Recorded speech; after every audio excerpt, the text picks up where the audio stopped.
What's up YouTube, Dell here from Zephyr, and today I am bringing you an Ogdoadic and Mitsurugi deck profile. Now this deck's only going to get stronger. We've had some possible leaks of the brand new Mitsurugi cards in Alliance Insight. They haven't been officially confirmed as of yet, so take it all with a little bit of pinch of salt, but it could technically be real. If that is the case, all of the brand new Mitsurugi cards look absolutely amazing. So this might be one of the variants you would be looking to put together. So I'm going to give you a list of how it currently looks and currently stands, and then obviously you have a bit of a head up or a bit of a head start in regards to the new cards you're going to want to pick up. So you're going to need to know exactly what Ogdoadic cards you're going to need, and then of course on top of that, what the generic reptile cards and the Mitsurugi cards themselves. So with all of that out of the way, please smash that like button, hit that notification bell, and subscribe so you don't miss out on any more upcoming content. So starting off with the Ogdoadics, you do start off with triple Nunu. So you play Nunu and then of course the Naya. So you're playing these as 3 as 2. These are basically one of your ideal routes through the back of the Ogdoadics. You want to be getting these to the graveyard. That's when you're going to be using them as ritual fodder. You're going to be using them as tribute fodder. And then of course in an insane reptile deck, you do utilize a card called Snake Rain, which is crazy because if any other art type had a card like this that said discard a card, send 4 of X type from deck to grave, it'd be broken. But in reptiles, it's kind of balanced. And then of course you do play the one Zoa, the one Curse, and of course the one Ogdoadic. There you go. So this is your main boss monster. You can play some of the other Ogdoadics if you wanted to, but the idea is you want to make sure you don't give your opponent so much advantage. The one kind of issue with a card like Curse or its counterpart as well is you do get to tribute any monster to special summon it. That's where it's going to get more synergy with the reptiles, because if they're with the Mitsurugis, because if they're tributed, they then gain additional effects. They search you out pieces, they summon themselves back, you name it. However, this one is you special on this card, and then your opponent can special on a monster from their graveyard, but you negate its effects. So this one gives your opponent a bit of field advantage. So if they have a card in their graveyard, they're going to be if they then have the ability to special summon a monster.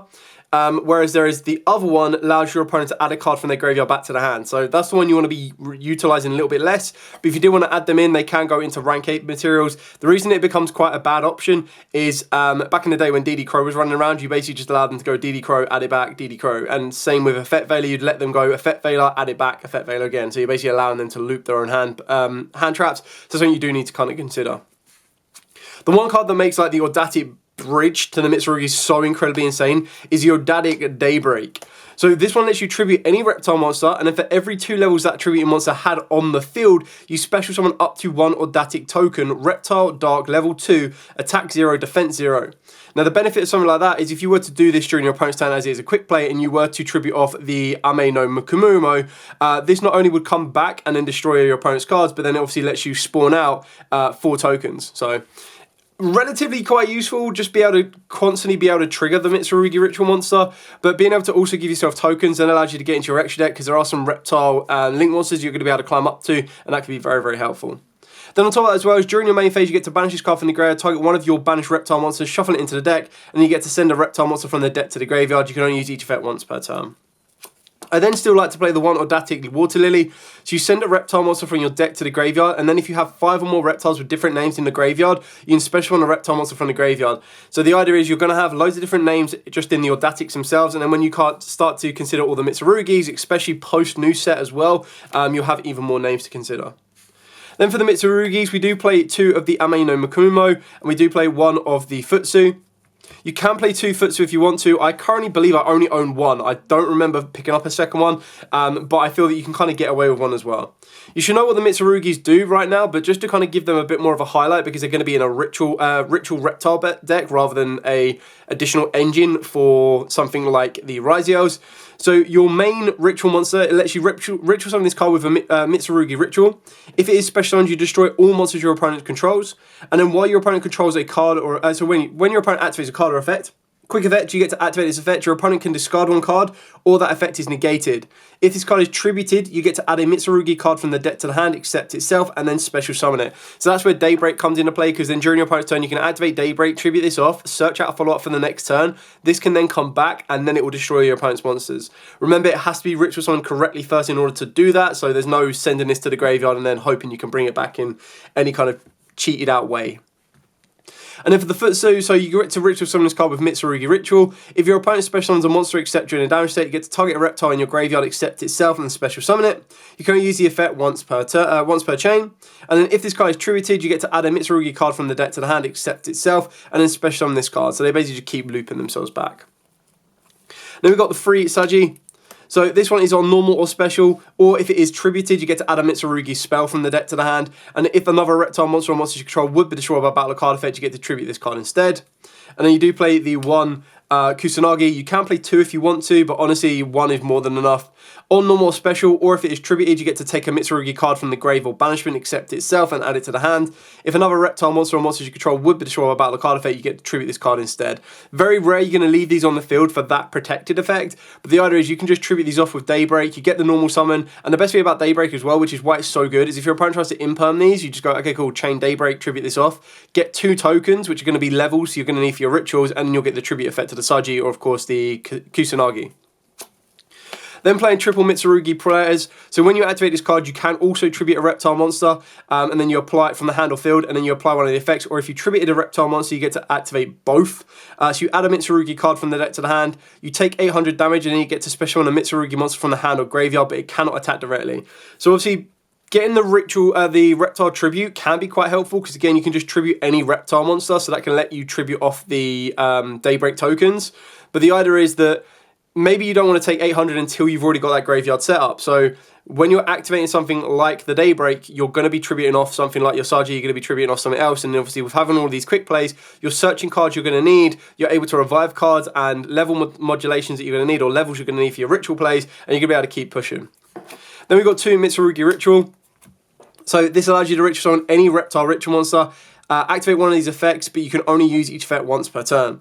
Ritual summon a reptile ritual monster. There's a lot of R's in this deck. I've literally just realised. Reptile, ritual, Yugioh if you're talking about the additional engine. Blah, blah, blah. Anyway, ritual summon a reptile ritual monster from the deck by tributing reptile monster from the hand or field whose total levels equal the level of the ritual monster.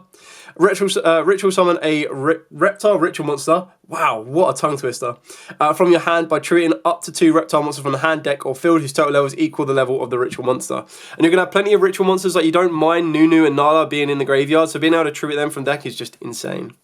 And then you do play the one Mitsurugi Great Purification. So when your opponent activates a card or effect, tribute a level 5 or higher reptile monster, negate that effect, and if you do, destroy that card. You get to banish this card from the grave to target a reptile monster in your graveyard and special summon it, and if you do, tribute one other monster you control. You can only use 1 effect per turn. And then for the generic kind of monsters and spells that you're going to be utilising, you're going to use the one Night Sword Serpent. So if it's sent to the graveyard by card effect, you get to special summon it, but banish it when it leaves the field, so it just gives you free rank 4 material.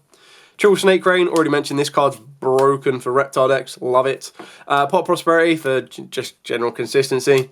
Call by the Grave, pretty standard. And then your hand track lineup of triple Ash, triple Droll, and triple Imperm.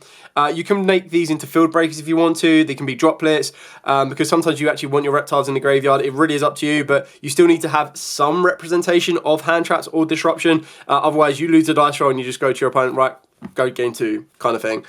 You can still play through a lot, especially when you've got all of these quick play spells that allows you to go, cool, activate an effect, try to bait out an interaction, and then tributing them off and off you go. And I suppose right now, most people, as soon as you drop down a Mitsurugi on them, they're going to be like, oh, right, they're on Yugioh. And then you start going into Ogdoadic, so they're like, what the hell is going on?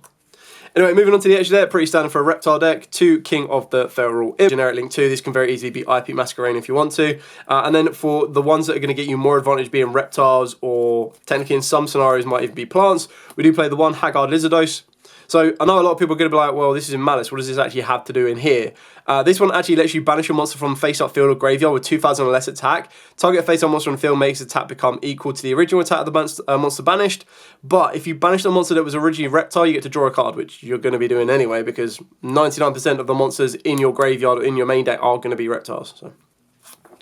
Then, of course, we've got the aliens. We've got the one alien Shock Trooper M-Frame. The reason this is so important, it just requires 2 reptile monsters, so the Ogdoadic Daybreak comes into play a little bit more. You get a quick event to discard a monster to place A counters equal to its original level on face-up monsters on the field.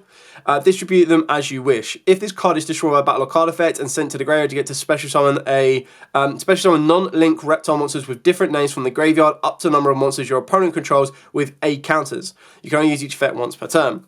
But the idea is, this can work its way into the Cosmic Slicer, and this one is 2 or more reptiles.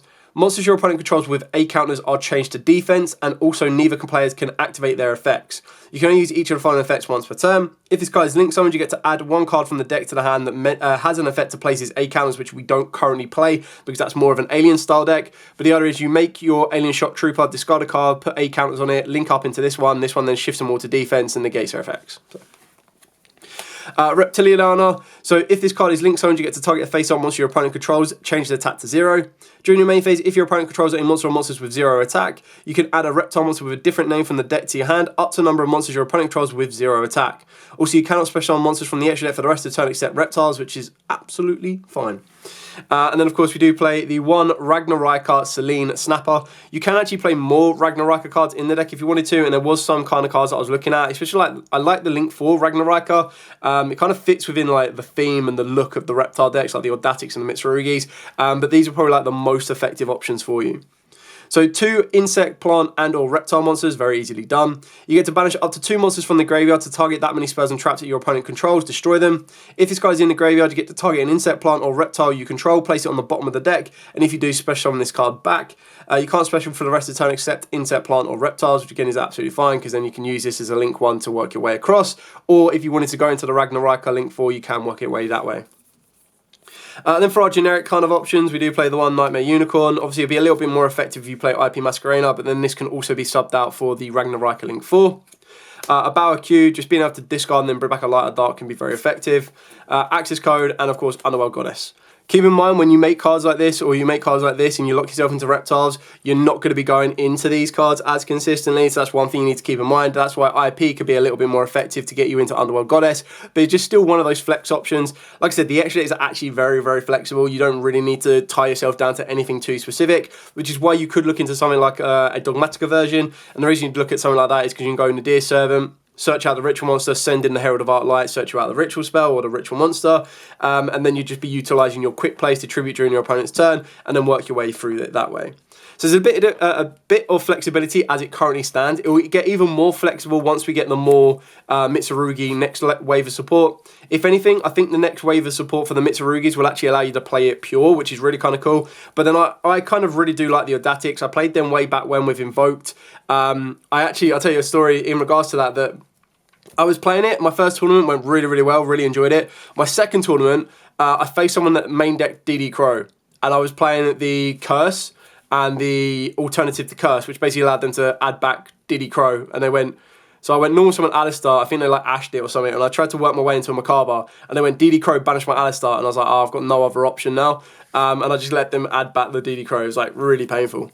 But yeah, that's kind of a little mini story to why I didn't play Invoked version of this after. It's still really, really kind of fun. As long as you pilot it correctly, you're able to kind of play around that effect that you give them, or that ability to recycle, resummon, you name it. But it still kind of gives you a bit to work with. And yeah, I like the Mitsurugis. It's something I wanted to play around with. It's why I've got hold of them. I didn't want to utilise them in a Ryziel deck because I just don't own one, and to be honest, I didn't really want to. And I actually liked how they worked with the Ogdoadics at the start. And now knowing that we're going to get another decent wave of support, or supposed wave of support, it's actually going to look really, really kind of cool. And I've said this many times, always pick up TCG exclusives if you like the look of them, and just in general, because then you always have that ability that if the new support is any good, they'll go up in value. And then you also know that when the OCG get them, they sometimes give them a 1 card that is insanely powerful, and then that of course increases the value or increases the demand for the deck as well, and that's kind of an option to look at. Anyway, thank you so much for watching. If you do like, comment, subscribe, share. Till next time, as absolutely always, stay safe, and of course, happy dueling.